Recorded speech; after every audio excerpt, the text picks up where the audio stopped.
I'm Jacob. And I'm Maddie. This is this week's edition of Ridge News. What'd you do on Friday, Maddie? I was home for spring break. What'd you do? I played Fortnite. Reporter Marissa brings us piece over the new pension plan and how teachers are protesting. Every paycheck, teachers pay about 13%.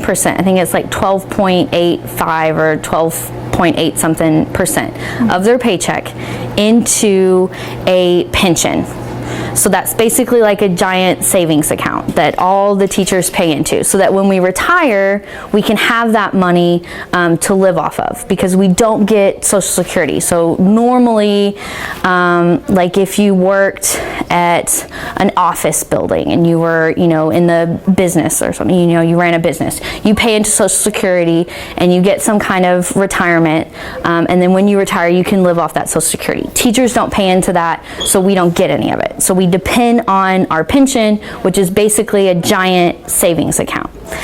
The problem is the state needed some money, and at one point the pension had a surplus, meaning there was extra money in there. So they started borrowing money from our pension. And that was fine up to an extent, but then they don't have the money to pay back what they borrowed. And so the pension fund became unfunded, which means that it wasn't going to be able to support the teachers anymore. And so what the pension bill was trying to do was to figure out a way to fund the pension and keep funding the pension so that teachers can retire and live off that. The problem is the state doesn't want to pay back the money that they borrowed, and they have now switched it so new teachers, so if you just graduated college and you wanted to go be a teacher, you no longer pay into the pension system, you pay into a cash hybrid.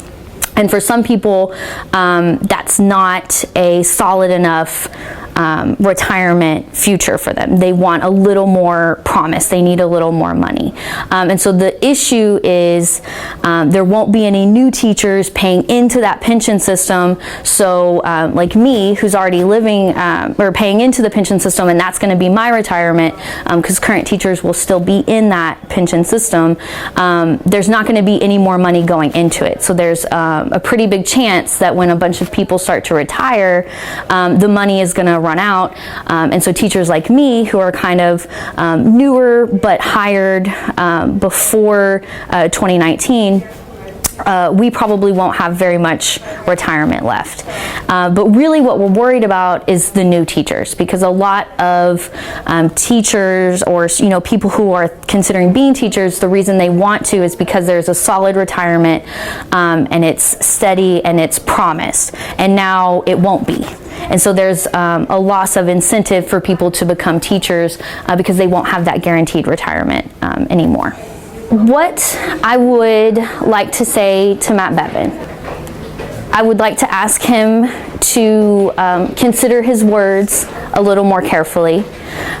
He would not be where he was today without teachers. And offending teachers can be very dangerous, because teachers do go out and vote, and we have a very powerful voice. And not that we necessarily influence our students, but we are examples for our students. And this year I have 130 seniors that are about to be 18 and go out and vote, and they are aware of these situations, and that can affect his future, not just the state of Kentucky's. Thanks, Marissa. Next up, we have reporters Colin and Diego with the question of the week.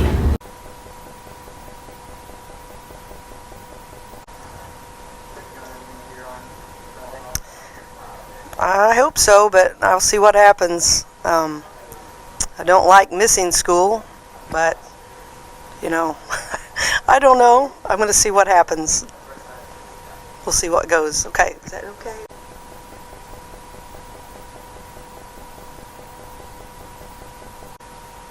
I don't think we're going to be on school this Friday. The Senate with all that sewage bill and all that, they make all the teachers mad, so I really don't think we're going to be here this Friday.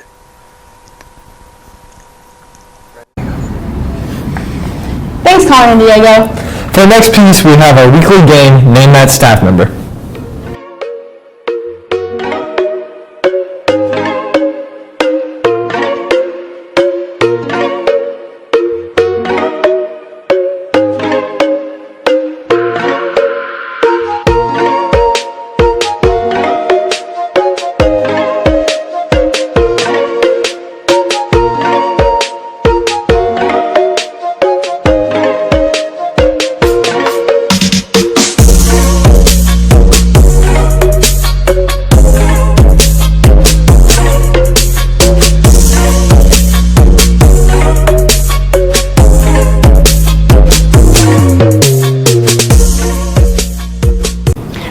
this week's edition of Ridge News. I'm Maddie. And I'm Jacob. Have a good weekend, POP.